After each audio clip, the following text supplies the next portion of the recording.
सभी को जय मसीह की। हम परमेश्वर का धन्यवाद करते हैं फिर से कि खुदा ने हमें फिर से मौका दिया कि हम उसके चरणों में बैठें, और परमेश्वर का धन्यवाद करते हैं कि परमेश्वर ने हम सबको सुबह से लेकर अभी तक हम सबको संभाल के रखा। हम उस महान परमेश्वर का धन्यवाद करते हैं। Hallelujah, hallelujah. जैसा कि आज आपके सामने वचन में से पढ़ा गया मत्ती की अंजील उसका 16 बाब उसकी 13 आयत से लेकर 19 आयत तक, और आज के वचन को बेटे अनिल ने पढ़ा है।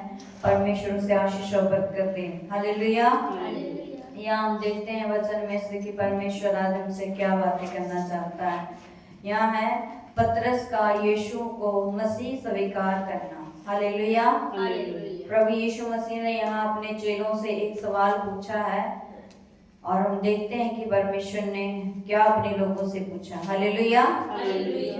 13 आयत पे ध्यान दें। मत्ती की अंजील 16 बाब उसकी 13 आयत पे यीशु कैसरिया फिलिप्पी के प्रदेश में आया और अपने चेलों से पूछने लगा, लोग मनुष्य के पुत्र को क्या कहते हैं? हालेलुया। प्रभु यीशु मसीह कैसरिया फिलिप्पी के गांव में जब आए तब उन्होंने अपने चेलों से पूछा कि लोग मनुष्य के पुत्र को क्या कहते हैं। प्रभु यीशु मसीह ने अपने चेलों से सवाल किया यहाँ पर कि लोग मनुष्य के पुत्र को क्या कहते हैं। तब देखें उन्होंने कहा, कुछ तो यूहन्ना बपतिस्मा देने वाला कहते हैं, और कुछ एलिया, और कुछ यिर्मयाह, या कुछ भविष्यवक्ताओं में से कोई एक कहते हैं। हालेलुया। जब परमेश्वर ने अपने चेलों से सवाल किया तब उनके चेलों ने प्रभु यीशु मसीह को जवाब देते हुए कहा कि कुछ तो यूहन्ना बपतिस्मा देने वाला कहते हैं, कुछ एलिया और कुछ भविष्यवक्ताओं में से एक कहते हैं। पर परमेश्वर ने अपने चेलों से कहा कि उसने उनसे कहा, परंतु तुम मुझे क्या कहते हो? हालेलुया, है ना। परमेश्वर ने जब उन चेलों ने बताया कि लोग तुझे अन्य अन्य प्रकार से अन्य अन्य नाम से तुझे पुकारते हैं, तब परमेश्वर ने अपने चेलों से कहा कि तुम मुझे किस नाम से पुकारते हो, तुम मुझे क्या कहते हो? हालेलुया। तब शमौन पतरस ने उत्तर दिया, तू जीवते परमेश्वर का पुत्र मसीह है। हालेलुया।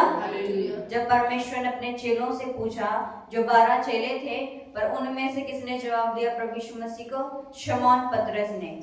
जब नए नियम में पढ़ते पहले उसका नाम शमौन था, जब बाद में परमेश्वर ने उसका नाम पतरस रखा। हालेलुया। तो पतरस ने प्रभु यीशु मसीह को जवाब दिया कि तू जीवते परमेश्वर का पुत्र मसीह है। हालेलुया। उसने क्या किया? प्रभु यीशु मसीह को मसीह स्वीकार किया।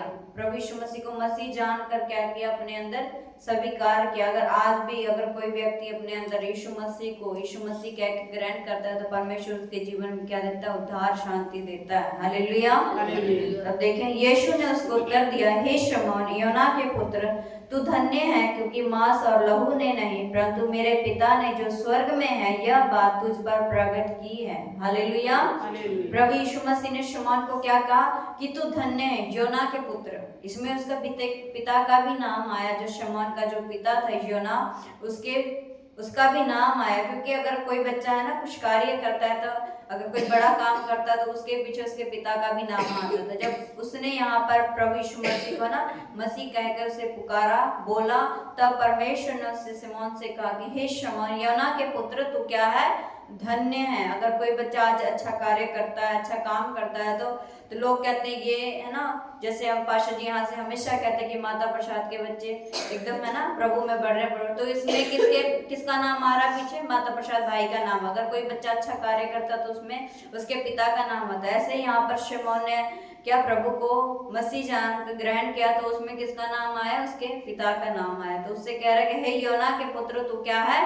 धन्य है, क्योंकि मांस और लहू ने नहीं परंतु मेरे पिता ने जो स्वर्ग में है यह बात तुझ पर प्रकट की है। हालेलुया।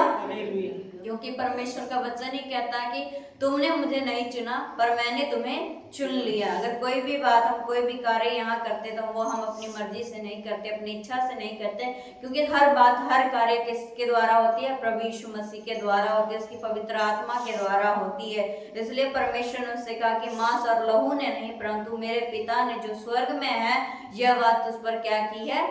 प्रकट की है। हालेलुया। और मैं भी तुझसे कहता हूँ कि तू पतरस है और मैं इस पत्थर पर अपनी कलीसियां बनाऊंगा और अंधलोक के फाटक उस पर प्रबल ना होंगे। हालेलुया। देखिए यहाँ पर पहले उसका नाम क्या था? शमौन। तब प्रभु यीशु मसीह ने उससे क्या कहा कि तू क्या है, पतरस है। उसका नाम प्रभु यीशु मसीह ने शमौन से क्या रख दिया, पतरस रख दिया। और उससे परमेश्वर पतरस से कहता है कि और मैं तुझसे कहता हूँ तू पतरस है, और मैं इस पत्थर पर क्या करूंगा, अपनी कलीसियां बनाऊंगा, और अधोलोक के फाटक उस पर प्रबल ना होंगे। पतरस का मतलब है चट्टान, पत्थर। इसलिए परमेश्वर ने उसे क्या, एक चट्टान, एक मजबूत चट्टान की तरह उसे कहा, और कहा कि उस चट्टान पर मैं क्या करूंगा, अपनी कलीसिया को बनाऊंगा, जिस पर अंधकार की शक्तियां, अंधकार के फाटक उस पर क्या प्रबल नहीं हो सकते। क्योंकि देखिए पतरस क्या कर रहा था, जब हम प्रेरितों के काम पढ़ते हैं उसमें पतरस ने अपने प्रचार के अनुसार कितने लोगों को है ना वचन सुनाया, और कितनों ने प्रभु यीशु मसीह को ग्रहण किया। उसमें हम पढ़ते हैं 3000 से ज्यादा लोगों ने क्या किया, प्रभु यीशु मसीह को ग्रहण किया। किसके द्वारा, पतरस के द्वारा। इसलिए परमेश्वर ने यहाँ कहा कि मैं तुझ पर क्या करूंगा, अपनी कलीसियाओं को बनाऊंगा, और जिस पर अंधकार कोई भी प्रबल नहीं कर सकता है। हालेलुया। और देखिए मैं तुझे स्वर्ग के राज्य की कुंजियां दूंगा, और जो कुछ तू पृथ्वी पर बांधेगा वह स्वर्ग में बंधेगा, और जो कुछ तू पृथ्वी पर खोलेगा वह स्वर्ग में खुलेगा। हालेलुया। प्रभु यीशु मसीह क्या कह रहे हैं, पतरस को आशीष दे रहे हैं। यहाँ पर देखिए, मैं तुझे स्वर्ग की कुंजियां दूंगा। कुंजियां मतलब चाबियां, चाबी के जो गुच्छे होते हैं, परमेश्वर से क्या करें, मैं तुझे स्वर्ग की कुंजियां दूंगा, और जो कुछ तू पृथ्वी पर बांधेगा वह कहाँ बंधेगा, स्वर्ग में बंधेगा, और जो कुछ तू पृथ्वी पर खोलेगा वह कहाँ खुलेगा, स्वर्ग में खुलेगा। अगर हम आज प्रभु यीशु मसीह के नाम से जो भी कुछ करते हैं, जो भी कार्य करते हैं प्रभु यीशु मसीह के नाम में, अगर किसी बीमारी को हम आज्ञा देते हैं कि ये बीमारी इसके जीवन से दूर हो जाए, तो वो क्या हो जाती है, दूर हो जाती है। पर इसका क्या है, अगर हमारे अंदर विश्वास होगा, अगर हम प्रभु यीशु मसीह को मुक्तिदाता कह के ग्रहण करते हैं, स्वीकार करते हैं, तो परमेश्वर भी हमें क्या देता है, ऐसी ही आशीष, ऐसी ही बरकत, जैसे पतरस को यहाँ पर परमेश्वर ने दी है, वैसी आशीष, वैसी बरकत भी हमारे जीवन में भी देता है। अगर हम उसे क्या करते हैं अपने जीवन में, है ना, अपने शारीरिक जीवन में, व्यवहारिक जीवन में प्रभु को ग्रहण कर लेते हैं, अच्छे से प्रभु यीशु मसीह को जान करके, मान करके उसे ग्रहण करते हैं, उसे अपना उद्धार करता, मुक्तिदाता कह के ग्रहण करते, तो परमेश्वर भी हमें क्या करता है, ये सब आशीषें हमें देता है। जैसा कि पतरस ने उससे कहा कि तू जीवते परमेश्वर का क्या है, पुत्र मसीह है। उसने क्या किया, प्रभु यीशु मसीह को अपने अंदर ग्रहण किया। उसको क्या किया, क्योंकि यहाँ पर देखे उनके चेलों ने उससे कहा कि कोई यूहन्ना बपतिस्मा देने वाला कहता है, कोई एलिया, कोई यिर्मयाह, कोई भविष्यवक्ताओं में से कहता है। चेलों ने अलग अलग जवाब दिए, पर पतरस ने उसे क्या कहा कि तू जीवते परमेश्वर का क्या, पुत्र मसीह है। अगर आज भी हम कई बार लोग है ना, किसी को भी कुछ बताते हैं तो वो नहीं मानता, अगर जो कोई मानता है तो वो क्या करता है, आशीष को पाता है। अगर हम प्रभु को अपने जीवन में मुक्तिदाता कह के ग्रहण कर लेते हैं, अंदर में प्रभु के नाम को हम विश्वास से मान लेते, तो परमेश्वर जैसे यहाँ पर उससे कहा कि जो तू कुछ पृथ्वी पर बांधेगा वह स्वर्ग में भी बंधेगा। आज हम यीशु मसीह के नाम में अगर जो कुछ यहाँ पर करते हैं तो वो हमारे लिए क्या होगा, स्वर्ग में भी होगा। हम किसी बच्चे को या किसी को भी आशीष देते हैं प्रभु यीशु मसीह के नाम में, तो वो आशीष क्या होती है, उस पर ठहर जाती है। किसके नाम से, यीशु मसीह के नाम से। क्योंकि हम अपने से कुछ नहीं कर सकते, पर जो परमेश्वर करता है, जो परमेश्वर के कार्य होते हैं, वो उनसे क्या होते, लोगों की आशीष होती है। क्योंकि परमेश्वर का वचन कहता है कि तुम अपने से कुछ भी नहीं कर सकते, पर मेरी आत्मा तुम्हें चलाएगी और तुम्हें बताएगी कि तुम्हें क्या करना होगा। इसलिए यहाँ पर पतरस ने अपने से कुछ नहीं बोला। यहाँ पर जैसे लिखा ना, मांस और लहू ने नहीं, परंतु मेरे स्वर्ग में जो मेरा पिता है, यह बात उस पर क्या की, प्रकट की। किसने, पवित्र आत्मा ने उसके मन में डाला, उसने यह बात क्या अपने मुख से निकाला, और परमेश्वर ने से क्या, एक बड़ी बड़ी आशीष उसके जीवन में दी। अगर आज हम प्रभु को अच्छे से ग्रहण कर लेते हैं, उस पर विश्वास करते हैं, तो परमेश्वर जो जितने भी आशीष यहाँ पतरस को मिली है, तो परमेश्वर भी हमें क्या देता है, वो सब आशीष भी हमारे जीवनों में देता है। हालेलुया।